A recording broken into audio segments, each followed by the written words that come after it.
Dairy Best.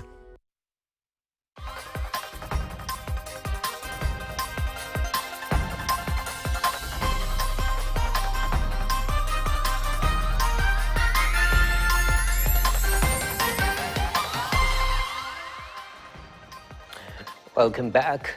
Political archival's Deputy President, Professor Kithure Kindiki, and his predecessor, DCP party leader, Rigathi Gachagua, now seem to have adopted a reconciliatory tone against each other in a bid to secure a united Mount Kenya region ahead of the 2027 general election.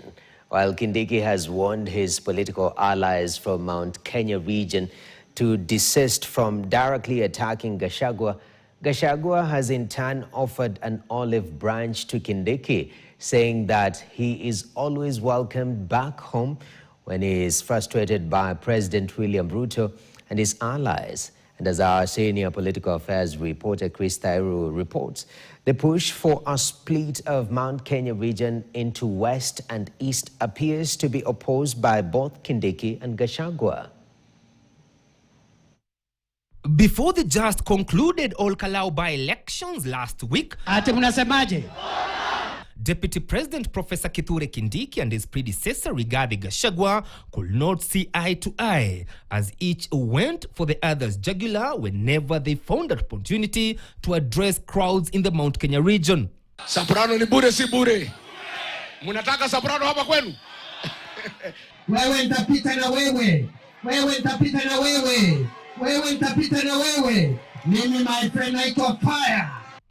But after the resounding defeat in Ol-Kalou, Deputy President Kithure Kindiki now seemed to have toned down, a move that has now been welcomed by Rigathi Gachagua. I don't want to see our community talking in different languages. We are one people. Yes, sisi ni jamii moja. Jana amesema ya kwamba mlima ni moja na isigawanywe. I think for whatever it is worth, Professor, there you are right. Because the only way Ruto can come back as president is only if the mountain vote is divided. According to both politicians, the continued political fights between those in government and those in the opposition and from the Mount Kenya region will definitely dent the unity and vote muscle that the region has been enjoying over the years. Na hata mambo ya siasa, sisi watu ya area hii ya Mount Kenya, we've done a lot of things together and we have a long history. So there is nothing that can divide us. Wameanza kumtesa huyu Kindiki hapo, kumkosea heshima. So where, Professor, you are our son. I want to tell you, because you are our son, ukipata shinda hapo mbele, because utapata. Welcome back home. Kindiki's allies, led by Public Service CS Geoffrey Roko, have been pushing for a split between Mount Kenya East and West. However, these will still disadvantage them, given that Mount Kenya West boasts of high numbers of voters compared to Mount Kenya East. Mount Kenya West having the counties of Kiambu, Murang'a, Nyeri, Kirinyaga, and Nyandarua, combining it with other counties regarded as Kikuyu diaspora vote of Nakuru and Laikipia. It boasts of over 5 million votes. On the other hand, Mount Kenya East is a grouping of Meru, Embu, and Tharaka Nithi counties, which have a combined 1.6 million votes. Sisi si wa Kikuyu.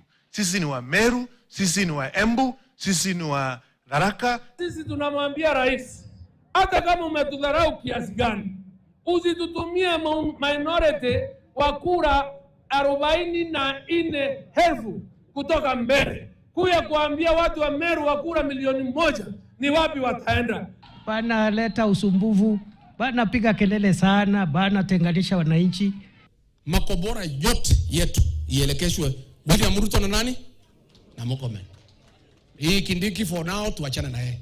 Now, with the latest development, it will not be a surprise to many if the Deputy President and Gachagua agree to bury the hatchet and work together ahead of 2027 general polls, and more so if the President will not be picking Kindiki as his running mate. Chris Dairu, KTN Nairobi. President William Ruto's allies